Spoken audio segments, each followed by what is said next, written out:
अस्सलाम वालेकुम viewers, welcome to मैं निज़ामानी यूट्यूब चैनल। दोस्तों, पाकिस्तान के आइन के बारे में जॉब के एग्जामिनेशंस में क्वेश्चंस आते रहते हैं। 1956 का हो गया, 62 का, 73 का। तो इस वीडियो में हम डिस्कस करेंगे जो तीनों आइन बने हैं अब तक पाकिस्तान में, कॉन्स्टिट्यूशन, उनकी जो मेन पॉइंट्स हैं जीके की, वो डिस्कस करेंगे। तो वीडियो को एंड तक देखें, आपको काफ़ी इन्फॉर्मेशन मिलेगी। तो सबसे पहले हम डिस्कस करते हैं 1956 का आइन। ठीक है, उसमें पाकिस्तान, तो ये सबसे पहला आइन बनाया था पाकिस्तान ने, और ये क्वेश्चन काफ़ी इम्पोर्टेंट है, अक्सर आता है एग्जामिनेशन में कि पाकिस्तान ने पहला आइन जो था कॉन्स्टिट्यूशन वो कितने साल के बाद बनाया। ठीक है, तो इसमें हमारे पास आंसर है 9 years. Pakistan got its first constitution after 9 years. तो ये लाजमी काफ़ी दफ़ा ये रिपीट हुआ है क्वेश्चन, तो ये आप काफ़ी ये जहन में रखें। ठीक है, उसके बाद हमारे पास है कि ये भी इम्पोर्टेंट पॉइंट है कि ये जो 56 का कॉन्स्टिट्यूशन था ये कब इन्फोर्स किया गया था, कौन सी डेट पे। तो ये इन्फोर्स किया गया था 23 मार्च 1956। ठीक है, ये काफ़ी इम्पोर्टेंट है, ये चीज़ें आती हैं। ये तीनों जो कॉन्स्टिट्यूशन है उनकी इन्फोर्समेंट की डेट आती है। ठीक है, उसके बाद हमारे पास इसमें जो इम्पोर्टेंट है वो है 234 इसमें आर्टिकल्स थे। ठीक है, 234 आर्टिकल्स थे, 6 शेड्यूल्स थे और 13 इसके पार्ट्स थे। ठीक है, दूसरा जो मेन पॉइंट है हमारे पास वो है इसकी उर्दू और बंगाली इसमें नेशनल लैंग्वेजेस थी।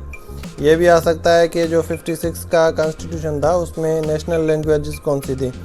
अभी तो उर्दू है हमारी, तो 1956 में उर्दू प्लस बंगाली ये दोनों हमारी नेशनल लैंग्वेजेस, कौमी ज़बानें थी। ठीक है, उसके बाद इसमें जो फॉर्म ऑफ गवर्नमेंट है वो था पार्लियामेंट्री। 1956 की बात हो रही है। ठीक है, पार्लियामेंट्री फॉर्म ऑफ गवर्नमेंट था, प्रेसिडेंशियल नहीं था। ठीक है, उसके बाद है यूनिकैमरल लेजिस्लेचर, मतलब जो लेजिस्लेशन का इदारा था वो एक ही था, सिंगल हाउस था, फ़कत कौमी असम्बली थी, सेनेट का उस वक्त कोई तस्वुर नहीं था। ठीक है, उसके बाद उस आइन में जो नेशनल असम्बली की सीट्स थी वो थी 300 सीट थी, और 150 जो थी 150 वो थी ईस्ट पाकिस्तान की, और 150 वेस्ट पाकिस्तान की। इक्वली डिवाइड थी क्योंकि तब 2 सूबे थे पाकिस्तान के, ईस्ट और वेस्ट पाकिस्तान। ठीक है, उसके बाद प्रेसिडेंट जो था वो हेड ऑफ़ द स्टेट था, और जो पीएम था वो हेड ऑफ़ द गवर्नमेंट था। ठीक है, उसके बाद हमारे पास है constitution abrogated bye Iskander Mirza. तो ये कॉन्स्टिट्यूशन इस्कंदर मिर्ज़ा ने जब मार्शल लॉ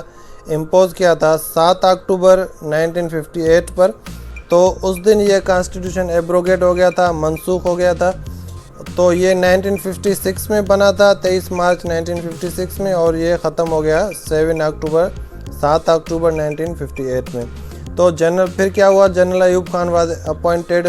तो इस्कंदर मिर्ज़ा ने जनरल अयूब खान को chief martial law administrator appoint किया था। ठीक है, उसके बाद क्या होता है, general Ayub Khan took over as president on 27 October. तो जनरल अयूब खान जो मार्शल लॉ एडमिनिस्ट्रेटर था, चीफ मार्शल लॉ एडमिनिस्ट्रेटर, उसने हुकूमत टेक ओवर कर ली एज अ प्रेसिडेंट 27 अक्टूबर 1958 को। ठीक है, तो ये था हमारे पास 56 का कॉन्स्टिट्यूशन। उसके बाद हम डिस्कस करेंगे अगला जो था 62 का कॉन्स्टिट्यूशन।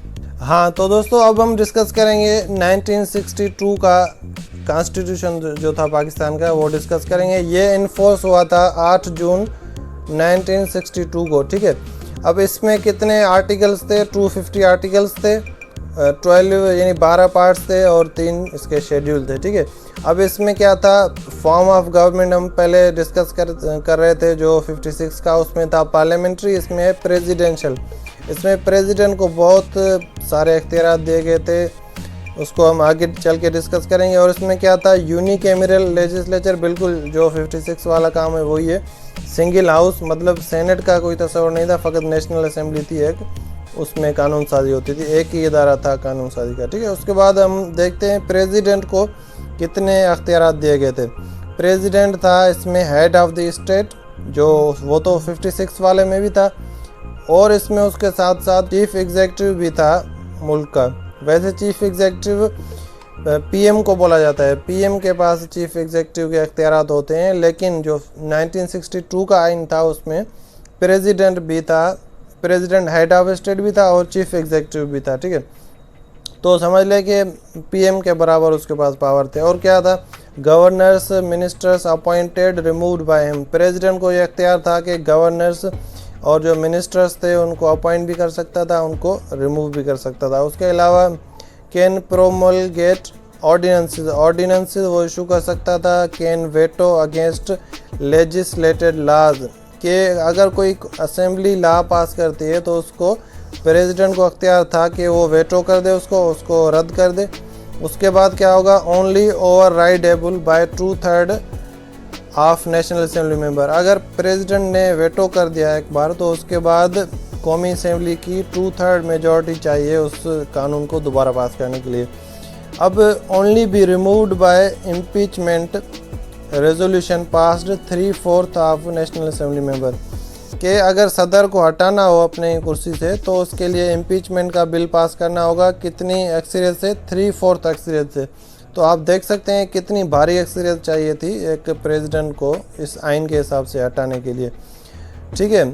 और इसमें जो सबसे अहम बात है वो इसका इनडायरेक्ट इलेक्शन का तस्वुर है। ये पाकिस्तान की हिस्ट्री में पहली बार हुआ था कि एक इनडायरेक्ट इलेक्शन का तस्वुर पेश किया गया। उसमें क्या था, प्रेसिडेंट और assembly members primary voters would elect basic Democrats, के इसमें था कि प्राइमरी वोटर्स जो थे आम वोटर्स वोट इलेक्ट करेंगे बेसिक डेमोक्रेट्स को, ठीक है।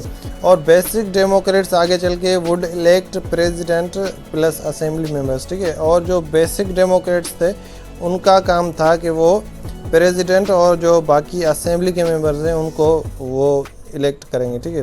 मतलब डायरेक्ट आवाम उनको वोट नहीं देगा। उसके बाद हमारे पास है इसमें जो मेन पॉइंट्स है, general Ayub Khan transferred power to army commander chief. अब क्या होता है कि जनरल अयूब खान ने पावर ट्रांसफ़र किया, आर्मी का कमांडर इन चीफ था जनरल याह्या खान, उसको पावर ट्रांसफ़र किया। Who impose second martial law, Pakistan की हिस्ट्री में सेकंड मार्शल लॉ लगा याह्या खान की तरफ से 25 मार्च 1969 पे, और उसके साथ ही ये जो कॉन्स्टिट्यूशन था वो एब्रोगेट हो गया और मनसूख हो गया। उसके बाद क्या हुआ, लीगल फ्रेमवर्क आर्डर जारी किया गया था याह्या खान की तरफ से।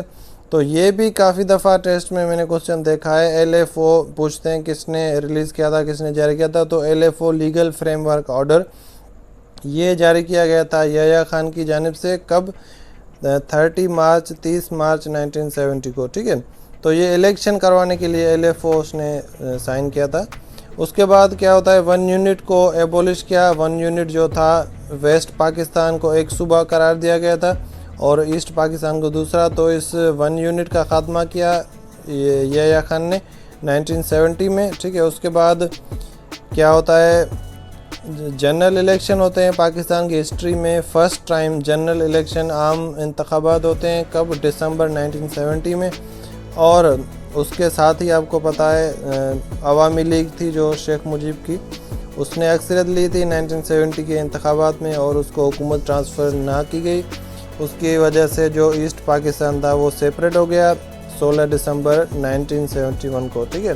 तो ये सारे वाक़यात थे। 1962 का आइन आपने पढ़ा, उसमें जो मेन पॉइंट्स थी वो आप यहाँ पर फिर से नोट कर सकते हैं वीडियो को पास करके।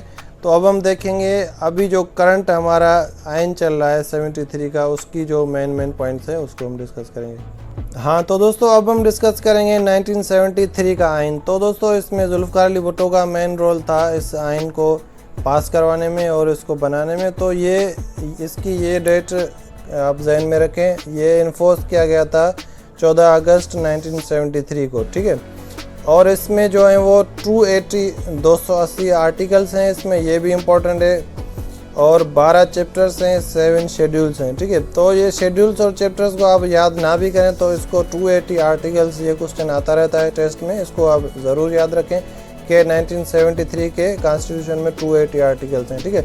उसके बाद फॉर्म ऑफ गवर्नमेंट इसमें पार्लियामेंट्री है। 62 वाले में प्रेसिडेंशियल था, प्रेसिडेंट को बहुत सारे इख्तियारात दिए गए थे, बहुत ही पावरफुल प्रेसिडेंट था। लेकिन इसमें पार्लियामेंट्री निज़ाम रखा गया और पाकिस्तान की हिस्ट्री में पहली दफ़ा बाय कैमरल लेजिस्लेचर का बुनियाद रखा गया, ठीक है। बाय कैमरल मतलब upper house plus lower house, मतलब जो 2 हाउसेज होंगे वो लॉ बनाएंगे, लेजिस्लेशन करेंगे। 2 इदारे नहीं, 2 हाउस होंगे, ठीक है, अपर हाउस और लोअर हाउस। लोअर हाउस को हम नेशनल असेंबली के नाम से जानते हैं और पाकिस्तान की हिस्ट्री में पहली बार सेनेट का वजूद लाया गया, ठीक है। तो अपर हाउस हम सेनेट को बोलते हैं। ये दोनों जो हाउसेज हैं वो मिलकर कानून साजी करते हैं। तो इस आइन के हिसाब से नेशनल असेंबली के मेंबर्स 342 हैं करंटली, और सेनेट के मेंबर जो पहले 104 होते थे इनिशियली, अब 96 हो गए हैं 26 अमेंडमेंट के बाद। तो इसमें इनिशियली 104 सीट्स होती थी जो इक्वली डिवाइडेड थी चारों सूबों में, ठीक है। उसके बाद नेशनल असेंबली मेंबर का जो टेन्योर है इस आइन के हिसाब से वो है 5 ईयर्स, और सेनेट के मेंबर का जो टेन्योर है वो है 6 ईयर। नेशनल लैंग्वेजेस इसमें दोबारा से उर्दू कर दी गई। उन दोनों में उर्दू और बंगाली दोनों थी नेशनल लैंग्वेजेस, लेकिन अभी तो वो चला गया, बंगाल अलग हो गया, इसीलिए यहाँ पर नेशनल लैंग्वेज खाली उर्दू कर दी गई। और ये चीज़ मैंने ऊपर लिखना भूल गया था, ये भी काफ़ी इम्पोर्टेंट है कि ये जो 73 का आइन है वो पार्लियामेंट से कब अप्रूव हुआ था। तो इसकी डेट है 10 अप्रैल 1973। तो 10 अप्रैल को 1973 को ये पार्लियामेंट की जानिब से अप्रूव किया गया था ये आइन। तो दोस्तों हमने इंफॉर्मेशन ली, बेसिक पॉइंट्स यहाँ पे डिस्कस की तीनों कॉन्स्टिट्यूशंस की। उम्मीद है आपको वीडियो पसंद आई होगी। अगर वीडियो पसंद आई है तो ज़रूर लाइक करें, और चैनल पर नए हैं तो सब्सक्राइब करें, और वीडियो देखने का बहुत बहुत शुक्रिया।